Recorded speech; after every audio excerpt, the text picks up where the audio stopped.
Hello and welcome to the CHGO Fire Podcast. A fun week, huh? 2 wins, a new designated player. What does it all mean? That's what we are here to talk about today. I'm Alex Campbell, and I am joined once again by Guillermo Rivera. Guillermo, thanks for coming back on the CHGO Fire Podcast. Thank you for inviting me. Yeah, lots to get to. The first consecutive game road wins in 10 years. This is not a thing the team does often. Only the second time in the last 10 years the team won 2 road games in a row, and the other one was last season. They won 2 road games in a 3-game span, so plenty to celebrate. We will get, as I mentioned, to the Ousmane Doumbia signing later. There's a lot of interesting wrinkles there in addition to just the player himself. But first, Guillermo, I think we've got to take the games in order. And a disclaimer on this one, I had to catch up on the Portland win, Chicago 2, Portland 1, as I was in Idaho, actually only technically 1 state away when this game was going on out in the Pacific Northwest.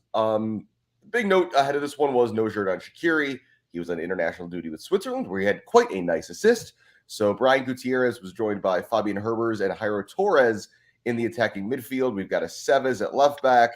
And I think this was going to be interesting, mostly not only to see what we're going to get from a Seves, but we've seen a lot of the width being provided by Maran Haile Selassie on that right side. And so this group, and we saw this kind of over the 2 games, this group provides a bit more of a fluid attacking group. We've seen that between Guti and Shaqiri, but it was interesting to see 3 guys who pretty clearly all had the license to kind of interchange with each other. Yeah, I thought spacing was better. The overall flow, like you said, was better. I don't know that if that's more due to Gutierrez playing centrally as sort of that number 10 role. He may be a better fit than Shaqiri for that, like we've talked about before. I thought it was, like I said earlier, there was more flow to their game in the attacking end. And we see that really, really early. The Fire score in the 8th minute. It's a nice scooped ball over the top by Gaston Jimenez. All sorts of space for Brian Gutierrez to run into there. Great cutback from Guti. Kasper Shabilko's run across the box distracts both center backs. And Fabian Herbers is there just to slam that ball in, kind of a slam dunk of a goal. And, you know, you touched on it there. That was some really, really nice soccer from the Fire there. Lots of good player movement. And Gutierrez, again, showing why he's been so exciting this season. Yeah, and Herbers does seem to be more effective and sort of more of an advanced attacker. He has, over his course of his career with the Fire, he has been proven that he can come through with timely goals. He's a quality MLS type journeyman. Maybe journeyman's he's a little bit better than journeyman, but he's a quality MLS level player.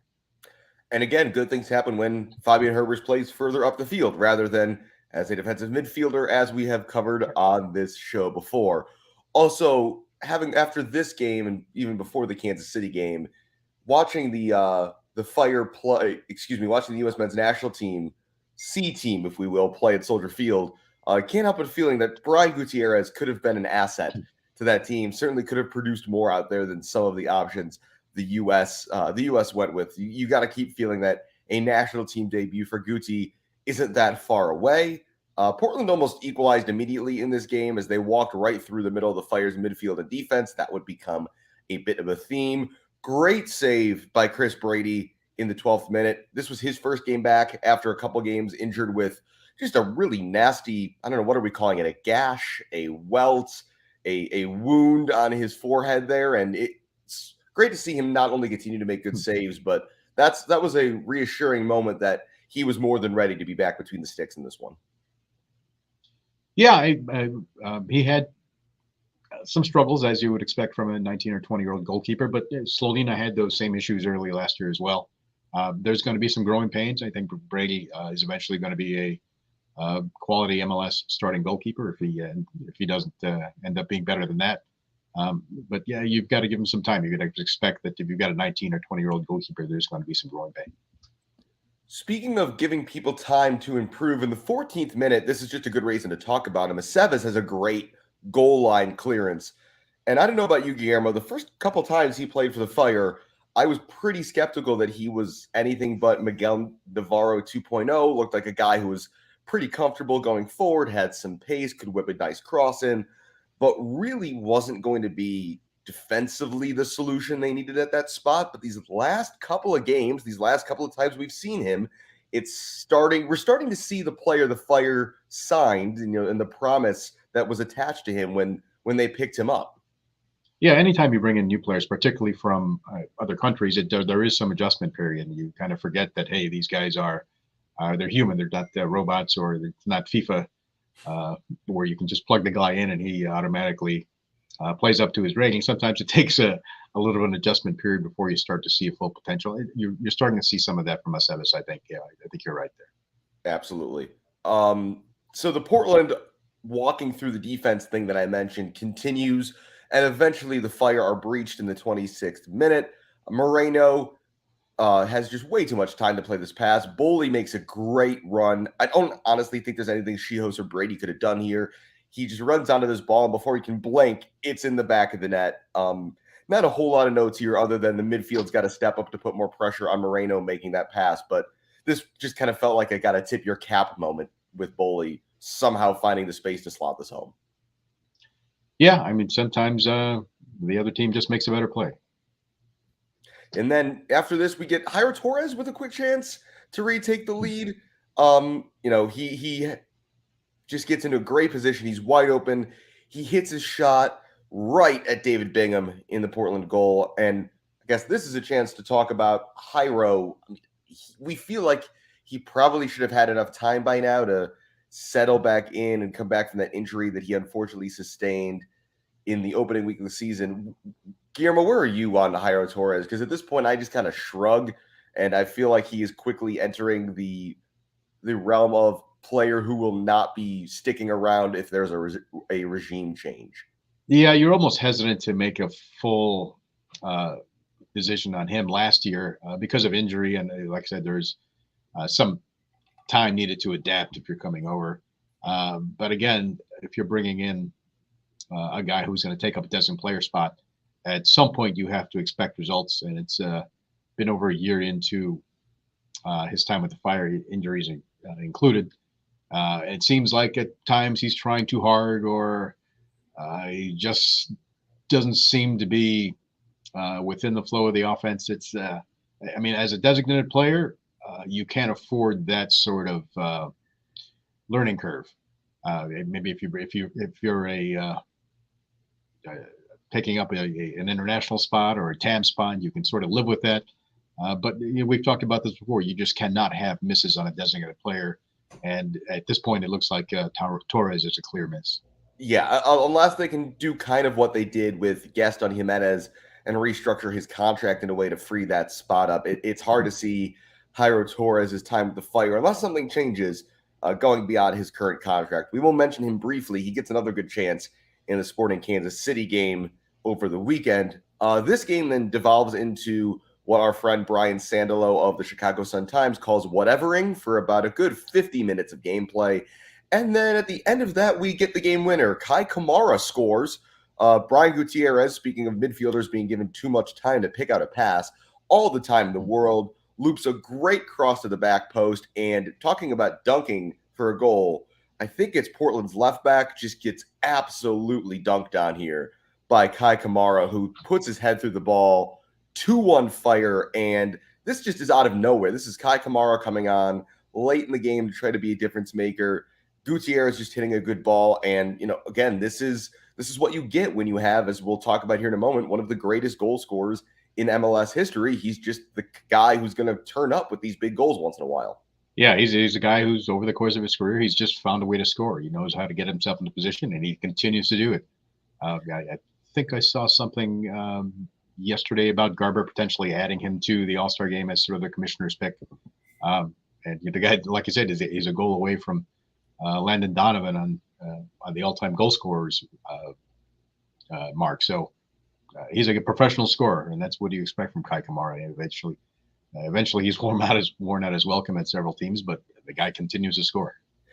Yeah, we've actually got a graphic to look at where Kai Kamara currently stands in that top 5 of all time. He's one behind Landon Donovan. Chris Wondolowski at 171 seems a bit out of reach from Kamara at 144, but an incredibly distinguished career. Again, a guy who's bounced around a lot of teams. Is this his last year? Maybe he's got one more year in him after this. The All-Star game could be a really cool experience for him to receive some sort of recognition for just the contribution he has made to this league. And it seems likely that he's going to tie and maybe pass Landon Donovan here at some point. And that'll probably be a pretty big occasion, you'd have to say, given the status Donovan holds, certainly within Major League Soccer.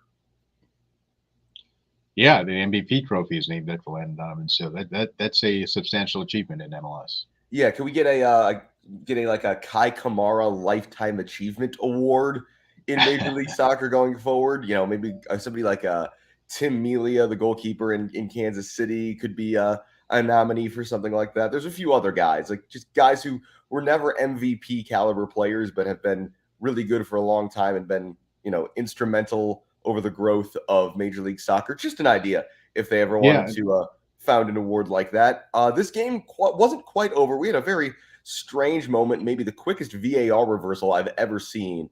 In the 89th minute, Rafa Chihos is sent off for a dog-so red card on what was very, very, very clearly a clean challenge. Portland didn't offer any complaint. Everyone was confused when this red card came out. The referee trotted over to the monitor, looked at it for about 3 seconds, turned around, patted his chest, said, "My bad," wiped away the red card, and on we went. So that was a very odd interaction. Portland had a few last-ditch efforts, didn't do a whole lot, and the Fire, unbelievably, for the first time ever, win a game in Portland, Oregon. It is very funny to say that in the year 2023, given that the Fire have been around since the mid-'90s and the Timbers have been around for a couple of decades longer than that. They well precede the Fire, even if they didn't in Major League Soccer. So I guess the Fire, much like I did in my travels this week, going to a couple new states for the first time, the Fire can check off that they have won a game in the state of Oregon for the first time in their history. So maybe that's something to celebrate. Portland's a fantastic place to watch a soccer game in as well. The stadium is great. The crowd is fantastic. It's a fantastic atmosphere. Fotis Pizzaco's missed call is not uncommon, but he acknowledged it quickly. He pointed to himself, "Hey, my fault, didn't take him very long." So credit to Pizzacos for realizing he made a mistake. And that is what VAR is for. I know we all have our qualms about it at times, but that was a pretty textbook example of, I think if IFAB, the international body who makes the rules of the sport, wants to just put a little video next to the definition of clear and obvious error, they could just put this little clip from the Fire versus Portland game being that this is what clear and obvious looks like. This is why we have these rules. Well, if one road win wasn't enough, how about two? And we will get to that in a minute, right after I tell you about one of our new sponsors here at CHGO, and that is Shady Rays, where you can use code CHGO for a great 50% off deal. Take on the sun with gear that is built to last. Our friends at Shady Rays have you covered in this warm and oddly smoky weather at the moment with premium polarized shades at an affordable price. They are an independent sunglass company offering a world-class product. They're just as good as that couple $100 pair that you've worn before. And if you're like me, maybe lost one or two pairs of and felt kind of bad about. Durable frames, extremely clear optics for all your outdoor adventures. And Shady Rays also offers the most insane protection in all of eyewear. Every pair of sunglasses is backed by a lost and broken replacement guarantee. And again, that's something that sounds very appealing if you are someone like me. So if you lose or break a pair, even on day one, they will send you a brand new pair, no questions asked, and you can wear your Shady Rays with confidence because they have your back. Or if you don't love your Shady Rays, exchange for a new pair or return them for free within 30 days. There is no risk when you shop. Their team always has your back. Exclusively for CHGO listeners, Shady Rays is giving out their best deal of the season. Go to shadyrays.com and use code CHGO for 50% off 2 or more pairs of polarized sunglasses. Try for yourself the shades rated 5 stars by over 250,000 people. Shady Rays Independence Day sale is live right now. Go to shadyrays.com and get up to 50% off single pairs of sunglasses as well. So try for yourself the shades rated 5 stars and use code CHGO for 50% off. Chicago Fire 1, Sporting KC 0. A very exciting day for Kai Kamara in particular. For those who aren't aware, his family lives in Kansas City. That is his adoptive home in the United States, of course, originally from Sierra Leone, but Kansas City was kind of the club, I guess, where he put down the strongest roots.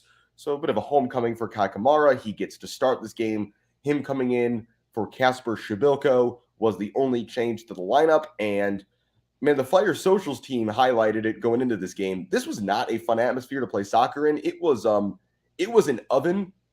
Kansas City, of course, famous for their barbecue. You could have smoked a rack of ribs out at Children's Mercy Park on Saturday because, my goodness, I think it was 95 was the real temperature, but the feel was over 100 degrees. Playing in the smoke that's currently out here in Chicago would maybe be worse, but not all that much worse compared to the heat these guys were playing in out in KC over the weekend. Yeah, that's part of the challenge of MLS. You're going to play in some really difficult places in the middle of the summer. That's part of the league. Kansas City, it's one of those places. It's in the Midwest. It's going to be hot. It's going to be humid. You're going to get ugly games. Yeah, and so maybe the weather wasn't ideal. Also not ideal with Kansas City's attacking play this season. They've got some talent in that front three. Daniel Shalloy, Alan Polito, and Johnny Russell. On paper, that is the best part of their team. And they were pretty good pressing the Fire in this game. But, man, this team can't score goals. And you saw why throughout this game. They had plenty of the ball, and they would do a whole lot not with it. So the Fire start this game okay. Gutierrez has one decent early chance. The first real exciting moment is in the 23rd minute, a acrobatic save, I'd say, from Chris Brady on a curling Alan Polito shot. But this is one of those, Guillermo, that I think it looks really cool on a highlight reel, but I think Chris Brady would probably tell you it wasn't in his top 5 or maybe even 10 difficulty saves of the season. Yeah, it's probably one of those you expect your starting goalkeeper to make. But again, these are two teams, Portland and Kansas City, that are in sort of the same place that their Fire are. They're sort of middling teams with a little bit of talent, but they're just outside the playoff line. They're all just kind of bunched in there. That's your typical sort of bottom of the table MLS where anyone can win, and certainly that proved out. Yeah, and when you've only got to be the 9th best team in your conference, these are the type of games that if you win can create some really good improvement in your chances. Shout out to Miguel in the comments. Kai Kamara is the Gigi Buffon of MLS strikers. I think that's a pretty good comparison. Now, the only thing he'd have left to do there is to drop down to the second tier somewhere, I guess, in the USL Championship and go get a team. Can't get promoted, so maybe he can go to England and go get a team promoted or something. Gigi Buffon still playing for Parma at the age of like 46 or whatever he is now. The Fire give up a huge chance in the 35th minute. Mauricio Pineda, for some reason, tries to dribble out of the Fire's own penalty area. And then Voltaire, who picks it up for Portland, just is 5 feet in front of Brady and somehow smashes it wide of the near post. So the Fire escape there. And then in the 37th minute, here's the Jairo Torres chance I alluded to earlier. He lays off the ball for Kai Kamara, makes a good run inside. Kamara does well to find him, and then he just hits a first-time effort right at the goal. And again, this is kind of seeing the best of Jairo Torres. I think those combining moments, he's able to be fluid and help and get into good positions. It's just, to your point earlier, Guillermo, if you're going to have that designated player tag, you need to be contributing to the goals and assists. And it seems like he's just one of these players who, once he hits that 18-yard box, it just kind of slowly falls apart. Yeah, and it's been a struggle, and not having Haile Selassie in that spot, I think, takes away from what they can do offensively. Yeah, Marin, I guess the read on him is that he's not 100% fit yet. After missing a couple of games injured, he's now been on the bench for a couple of games, but we still haven't seen him get back to full game fitness apparently yet. That certainly, I think, would be a boost to the Fire, though. They proved to figure out a way without both he and Shaqiri to make their way through this game. Shaqiri did begin this game on the bench right at the end of the first half. Gutierrez with another good effort. He's really developed a liking for these top corner of the 18, try to curl it with my right foot shots. He hasn't scored any of them yet, but you got to figure, I think we're in for at least one or two of these a game until they start going in. Yeah, it's a matter of time. Gutierrez has shown that he's definitely going to be at least a quality MLS starter. Yeah, kind of like Chris Brady. Like, I think we're at a point with both of them where the floor on them is pretty clear. The floor is quality MLS starter, going to get called into some men's national team January camp as high-level MLS guys. That's the floor. And then above that is clearly, moves to Europe at a relatively young age, making lots of money for the Fire, which, again, guys who could be helped by, I mentioned it a couple weeks ago, that recent change in the UK, which has upgraded how they rate Major League Soccer. It was like a 4th level league in their immigration rules for footballers. It is now a 3rd level league. So I think it's now on the same level as like Brazil, I believe, is in this tier. And there's some of the lower European leagues are in this tier. That makes it a lot easier now. You don't need quite as many points in this system in order to make a transfer to England in particular, which was relevant to some random Manchester United rumors a few months ago. Don't know what that was about. There was also a rumor connecting them to USA international Taylor Booth, who's currently playing in the Netherlands, who's not at that level either. So I don't know who at Manchester United is talking to people about young American talents who aren't good enough to play for Manchester United, but I digress. Coming out of halftime, the Fire start the second half like they started the first half of the Portland game. We get an immediate goal. Jairo Torres gets to the end line. He zips the ball across, and a bad clearance falls right to Fabian Herbers. And this goal looks a lot like his goal from the Portland game, Guillermo. He just puts his foot through it, thumps it into the back of the net. It hits the goalkeeper on its way through, but the power, too much on it. And once again, Fabian Herbers looking like a certified fox in the box, showing up in these moments to just clean up the garbage.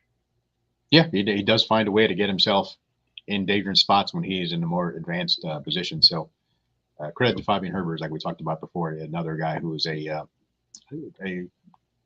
guy that I think most MLS teams would like to have on their side. Absolutely. And he is the longest tenured Fire player. I think we mentioned this earlier in the season on the show. If you go and look up his transfer history, he is the only current player on the Fire roster who joined the team with the old Firehouse logo still being used. He's the only player on the roster who, when he moved to the Fire, that was the logo the team was using. So it tells you a lot about roster turnover. But yeah, Fabi's just a good dude. I mean, anybody who's interacted with Fabian Herbers knows he's even a better person than he is a soccer player. One of the truly nice guys around Major League Soccer. Was disappointed when Z Soccer Pod with he and Julian Gressel was brought to an end, because really enjoyed hearing those guys' takes on all things going on in the league. But maybe that's the sort of thing we'll see them revive when one or both of them is out of the league. Dax McCarty, former Fire captain, has a podcast now. That's a good listen as well. Yep. Fabian's in that same category, I would say, of guys whose thoughts on day-to-day life in the league are really interesting and whose perspective I think people really appreciate hearing. Yeah, no surprise that McCarty has an Instagram podcast. He seems destined for a booth somewhere along the line when he's done. Yeah, a booth, a sideline. Again, talk about one of the good guys in Major League Soccer. You're not going to hear anybody say a bad thing about Dax McCarty. And he is missing Chicago both on and off the field. The rest of this second half, Guillermo, was not particularly interesting. Kansas City dominate most of the possession, and going back to what I was saying earlier, they don't do anything with it. I mean, the Fire aren't really bothered much at all for the final 40 minutes of this game. The Fire are almost to see how to win, and as I mentioned, got to be careful on the wording here because it's specific. This is the first time since 2013 that the Fire played 2 away matches in a row, so no home match in between, back-to-back away matches, and won them both. I was scrolling back in time through results. I'm like, have they ever done this before? And then, yes, eventually 2013, I believe it was DC United, and I'm going to forget the other one. I want to say Real Salt Lake, but I'm not positive on that one. And so, yeah, it's even in like Chicago fan circles, it's become kind of a meme that if you lose to the Fire when you're the home team, like there is almost no greater insult in Major League Soccer than to lose at home to the Chicago Fire. But, we want to believe that this is going to build to some sort of momentum. But, man, a 3-game road trip and 6 points in the bag. I mean, I think anybody would have gladly taken that from the trip before we started this 3-game run. Yeah, for sure. I mean, every game, particularly games against the Eastern Conference, are very important, not just because they've struggled so much early on at home. So the fact that they've been able to pick up 6 points on the road is really important for them to stay in the race. I think the winning on the road in MLS is difficult. It's difficult for everybody. I think the top team on the road has 5 wins. There are a couple of teams with 4, and now the Fire are bunched in with a few others at 3. So that it's not, like I said, it's not easy to win on the road, and to get 2 in a row is they should be proud of that achievement, because they've needed to pick up points just because of the inability to get them at home over the course of the first half of the season. And their next game is big. You talk about winning against Eastern Conference foes fighting for similar position. They don't have a midweek game this week, so that is a nice breather. The team is back home in Chicago, but they'll be off to Orlando next weekend. Orlando winless in their last 3. They've drawn Seattle and Philadelphia. No shame in those results. And had a loss to the Revolution before that. Orlando are in 7th in the East. The Fire are in 12th, but they are only separated by 5 points. And that's another thing that this additional playoff spot brings into play. Is that the playoff positioning is going to go down to the last week of the season. I mean, we're going to be in a situation, by the looks of it, probably with the Fire, where we're going to get to the final week of the MLS season and we will have no idea who's getting into the playoffs.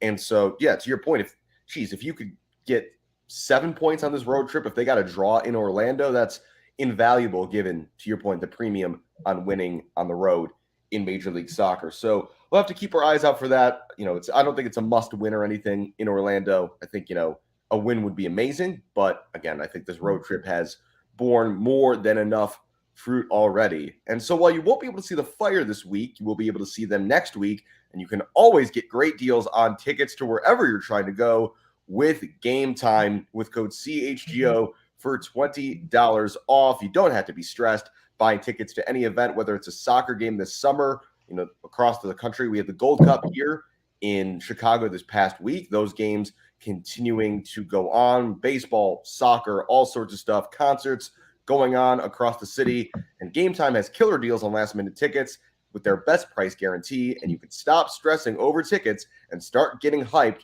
for the fun you're about to have. They've got flash deals and easy last-minute tickets, and you can find tickets for any kind of event, not just sports, concerts, theater, anything, you name it. Game Time has you covered on last-minute ticket deals. So forget planning months in advance. They've got deals on tickets right now, right up to the start of the event, on the day of the event. You can buy tickets in a matter of seconds, just 2 taps, and you're all set. And tickets are sent directly to your phone, so you don't have to go digging through your email or some other app where you have to repeatedly log in a bunch of times. So snag the tickets without the stress at Game Time. Download the Game Time app, create an account, and use code CHGO for $20 off your first purchase. Terms apply. Again, that is code CHGO when you create an account for $20 off. Download Game Time today. Last-minute tickets, lowest price, guaranteed. All right, Guillermo, the big off-the-field news of the last week. The Fire have a new designated player, kind of. There's a lot of interesting questions that surround this. Ousmane Doumbia, an Ivorian 31-year-old midfielder, has been signed from sister club FC Lugano, so that relationship continues to go back and forth. I believe that's now an even 2 players who have been sent in each direction since Joe Mansueto has owned both clubs. This was first reported on Saturday by Tom Bogert of The Athletic. Interestingly, in a conversation with sporting director George Heitz. I'm not sure I've ever seen a deal announced this way. I mean, Tom Bogert announcing that an MLS club is signing someone, that's nothing new. That's very common.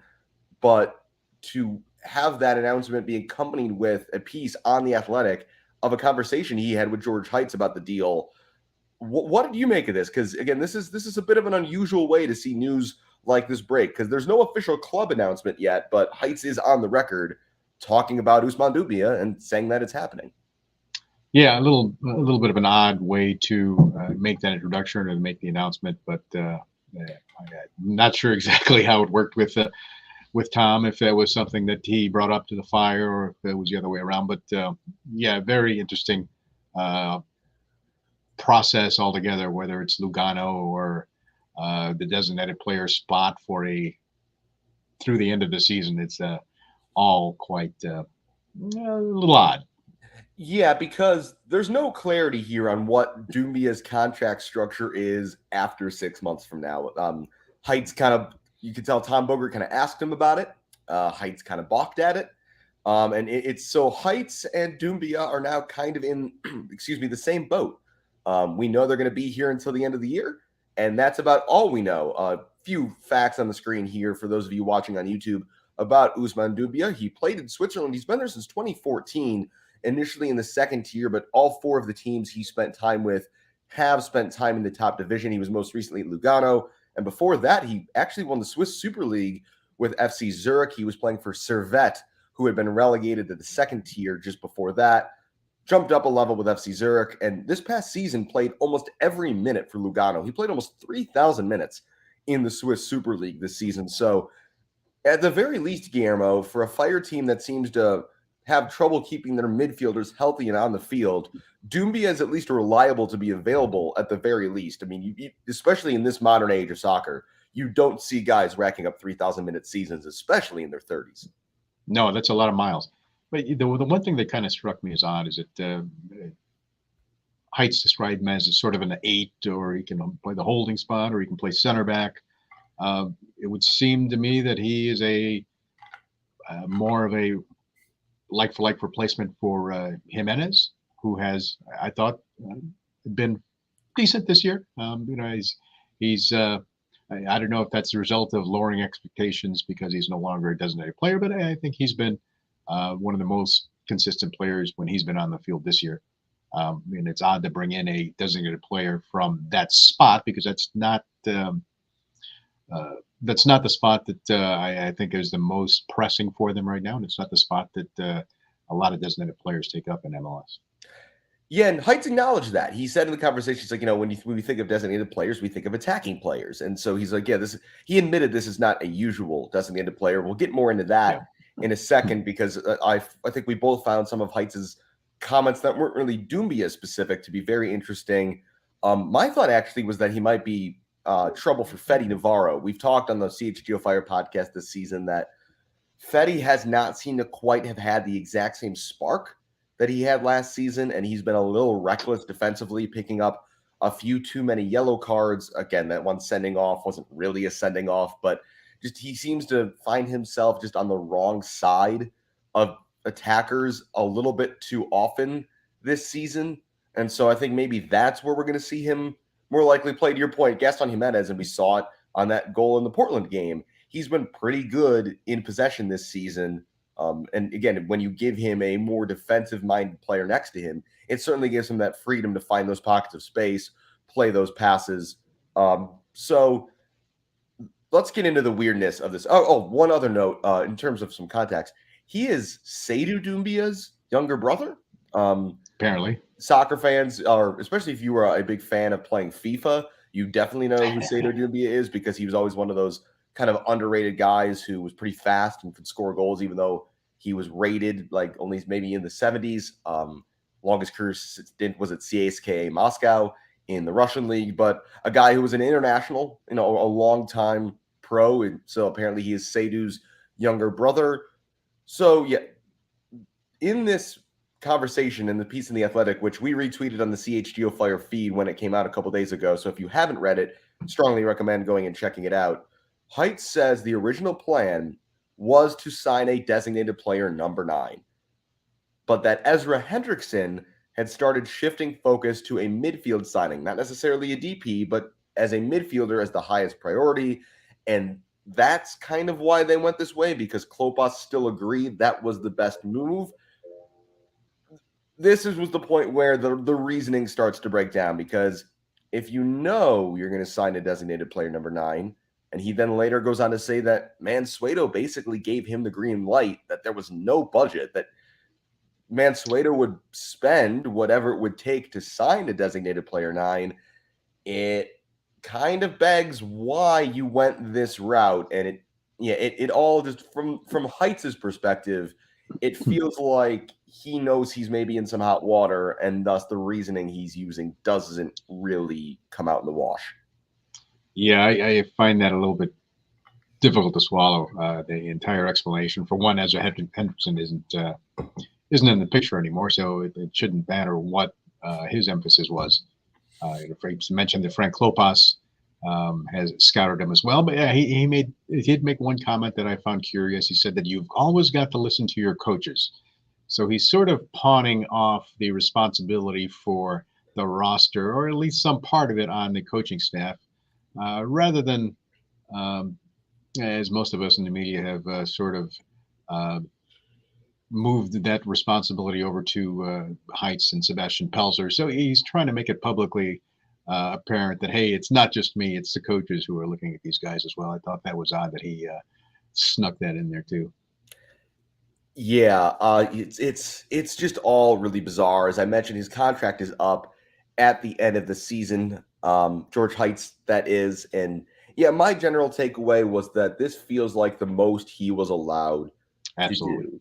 Joe Mansueto is willing to spend whatever it takes on a designated player number 9, but just not right now. That kind of feels like the unspoken part of this, and because it feels like if we go into the scenario where Heights is no longer the Fire sporting director at the end of the season, somebody new comes in the off season.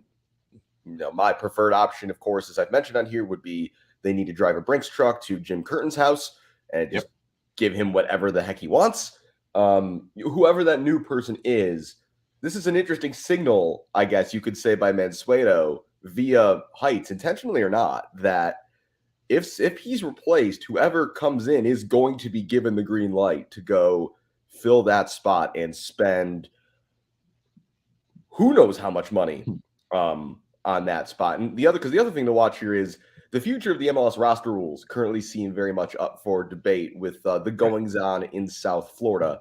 Because if you can count to more than 3, you can count that Inter Miami are about to have more than 3 designated players again, when they are still under sanction for having had 5, I believe, a couple of years ago. So the current structure seems a little unsustainable there. The Fire are certainly one of the teams who stand to benefit. But yeah, as Miguel says in the chat, this feels like a lame duck session for the sporting department of the Fire right now. Much like Doumbia's contract. We'll get to the end of the season. If things go well, maybe you're still here next year. If they don't, or in Height and Peltzer's case, if the decision's already been made, this is ownership making sure that any moves made now can basically be undone and forgotten about if they go poorly in the future. So yeah, I mean, that was my take, is just that this feels like Heights, basically this is the biggest thing he could do, and that Doumbia is a DP just because for roster accounting reasons, classifying him as such is just the easiest thing to do. Right. And like I said, Mansueto has shown that he's willing to spend money or whatever it takes to get quality players in here. So he's either saying this is the only guy I could get, or saying that, hey, Joe Mansueto said we can spend big money on a number 9, but I couldn't find him. So here's Doumbia instead. So it's all very odd. It seems that, like you said, this is the extent of what he was allowed to do within the remaining portion of the season or his contract. And Doumbia fills the roster spot that has been opened up by Chris Mueller being placed on season-ending injured reserve. We kind of knew that for that hamstring issue, that surgery he had about a month ago now. It did sound like at the time that there was a chance he was going to be back by the end of the season, but clearly they're not going to push him too hard to risk that. And again, that's a loss for the Fire to lose Chris Mueller. But again, we wish him a speedy recovery, and hopefully this will give him the time to really be fully fit and slowly get back up to speed ahead of next season, where he'll be expected to contribute once again. Okay, Guillermo, we have a few minutes left here, and I think it is always worth touching on when these things happen. So I mentioned the Gold Cup game that was at Soldier Field this weekend, and this was the USMNT, I think we can call it the C team. I think B team is even a little too kind. I think maybe some of the players who came off the bench, like Fire alumni Georgi Mihailovic could qualify as a B team player, but a lot of the starters in this game I would not classify as that. Yeah. And they were playing a pretty strong Jamaica team that featured a fun Premier League familiar front three of Leon Bailey, Mikel Antonio, and Damari Gray. And 36,000 people showed up to Soldier Field to watch this game, including an extremely robust American Outlaws fan section. Shout out to all of those folks for clearly organizing that very well. And I know you are, like I am, Guillermo, one of these people who, that when we see 36,000 people turn up to a soccer game at Soldier Field, it's a bit of a melancholy experience. On the one hand, it's cool that there's all those people locally or within distance of Chicago who want to go to a game, but geez, the USMNT team getting 36,000 and the Fire averaging about 14 or 15. Yeah, that kind of it also kind of hits you in the gut a bit. Now, to be fair, fans might not have been confident that this was the quality of USMNT they were going to get when they bought those tickets. But still, I mean, they didn't open up the whole upper deck, but there was a pretty decent sized crowd out there. And again, it's just another reminder that, hey, you don't even need the Mexican national team in town to put those kind of numbers in the stadium. Again, you just have to, there's ways to draw all these people in that the Fire just, for one reason or another, can't tap into. Well, it just comes down to winning. I think the audience is there in the market. It's just a matter of the Fire just haven't been able to capitalize that market for over a decade. And I know that we need to go over the missteps over the last 10, 12 years, but the market is there. And, part of that crowd at Soldier Field for this game, I think carried over from some excitement following the Nations League win over Mexico. So the U.S. looked fantastic in that match. And I can see U.S. fans wanting to come in and see that a U.S. team and maybe not expecting a C team. But that's like you said, that's exactly what it was. It was a C team, and it was a C team game. Yeah, I mean, and credit to the U.S. for getting a draw out of that game. I know as a U.S., I guess I could call myself I know fan always feels like the wrong word, but an admirer of the team, an observer of that team.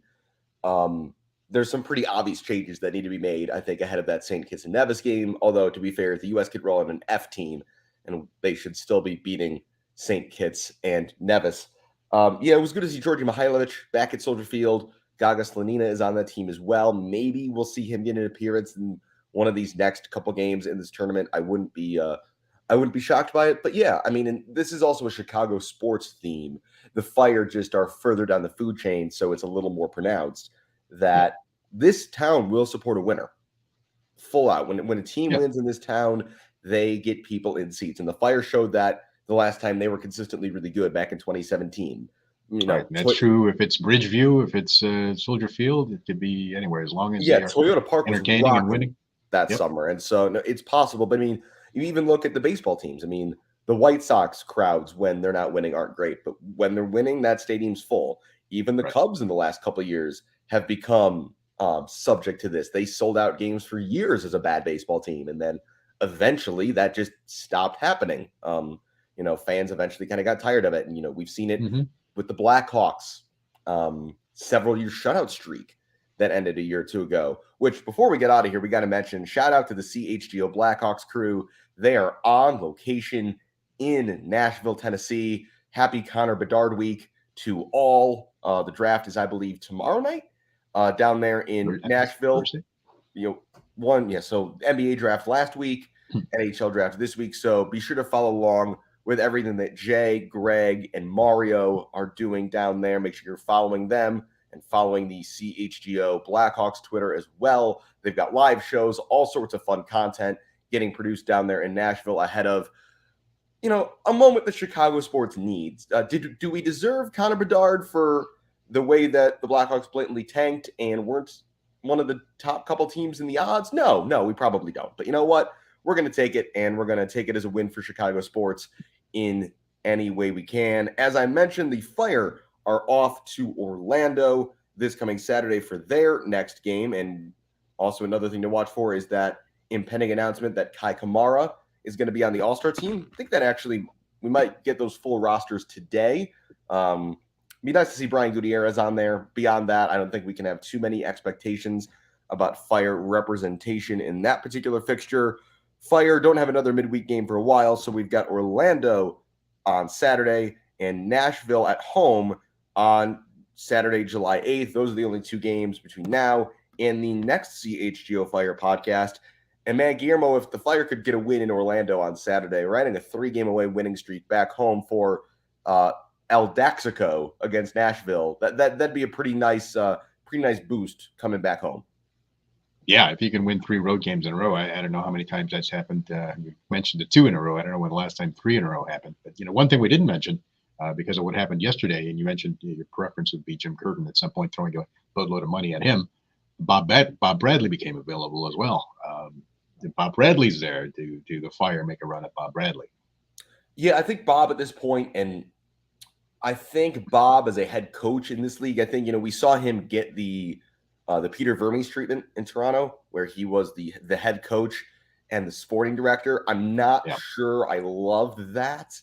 Now, you could definitely get me interested in a Bob Bradley sporting director, Jim Curtin head coach combo. That would definitely pique my interest. But yes, former Fire head coach Bob Bradley out of a job in Toronto, although a lot was made that if you look at the history, I didn't even realize how bad this was. Basically, other than Greg Vanney, no one's lasted more than a season and a half there ever. Yeah, that's crazy. And also, Vanney's the only one who's gotten a job in first team management after leaving that club. Like, sure, the Fire's graveyard of coaches is a little all over the place, but I mean, Rafa Vicky's winning Swiss Super Leagues at Young Boys. Valko Paunovic is managing Chivas Guadalajara. I mean, It's not like top, but like Fire coaches have gone on and have had decent careers with the Fire, not derailing it in any way. Toronto just seems to be a complete speed bump. And, you had the weird thing where Lorenzo Insigne was trying to get Bob Bradley fired despite signing less than a year ago. That whole situation is a shame because they've got a great fan base up there. They've got a great stadium. And talk about a team that peaked as maybe the best team in Major League Soccer history in 2017.